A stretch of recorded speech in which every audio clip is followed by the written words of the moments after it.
I think it's really important that we talk about what is and what is not helpful to somebody with migraine. And we know from other Migraine World Summit interviews that the people who care about us, they want to help, especially during an acute attack, but they don't always know how, or we don't make it easy for them to do so. What are some practical ways we can ask for help when we're down with an attack?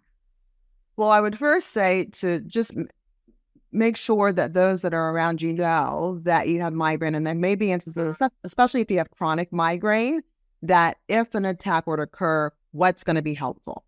Okay.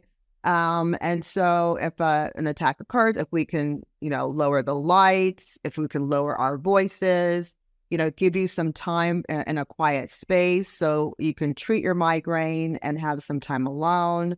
And so I think, and then educate them about, what is photophobia? What is phonophobia? When you get nauseous, I really don't want to smell, a fish sandwich. And so I think it's important to, first of all, create an environment that is proactive. And then if a migraine attack does occur, just, to tell them to ask what would be helpful. Would a cool cloth be helpful? Maybe, setting the stage or the scene around so that it's very calming, so that hopefully can get you through this attack quickly. And that's great advice. And I think that's also helpful to let others know ahead of time, because I know for me, when I'm in an attack and I'm foggy and not remembering all of my things in my toolkit, then my husband or my daughters might, oh, do you want this, or do you want the ice pack, or you're cephally charged, So having others know that is definitely helpful. But on the flip side of that, what about those who don't have a strong support system, or maybe they have a spouse who isn't very supportive or helpful? Yeah. And, in those situations, it's very unfortunate. And so what I would say to them is to try to find someone that can be supportive. I would like to think that everybody has at least that one person that they can rely on. So if they're at home and alone and don't have that support system, if there's somebody they can call and say, look, I'm really struggling here with a migraine attack. I'm really struggling with, cooking dinner or whatever. Do you have a neighbor that can help support you through that time?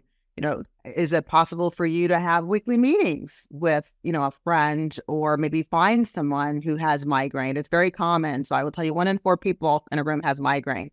So is there someone that you can find that is within your circle that has migraine, that can understand what you're going through? Or and if they don't have migraine, are they empathetic to the disease? Because I would probably bet that even if they don't have it, they know someone who has migraine or has a family member who struggled with it as well.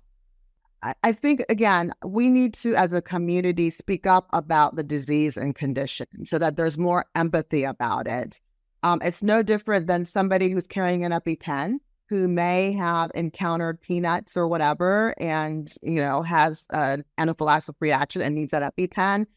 People, I feel like, are more empathetic to that as a migraine. So, if we can make sort of parallels to that, or draw out similarities to conditions that maybe, somebody that has, I think I'm hoping that people will be a little bit more understanding and empathetic. Now, I think we've all been in situations where someone tries to offer us advice, such as, have you tried this? Or, well, did you drink enough water? Or can't you just take an Advil like I do when I have a headache? Or they send us the latest hack on social media that they saw.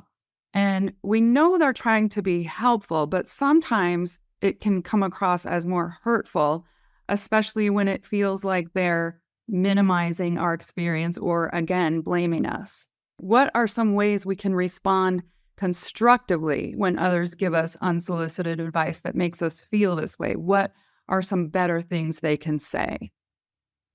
So I would say, first of all, count to 3 and say thank you, because, again, they're just trying to be helpful, and they don't know how to help. And so I would just say, thank you for your advice. And again, use that as an opportunity to educate them about migraine and say, look, this is not just a headache.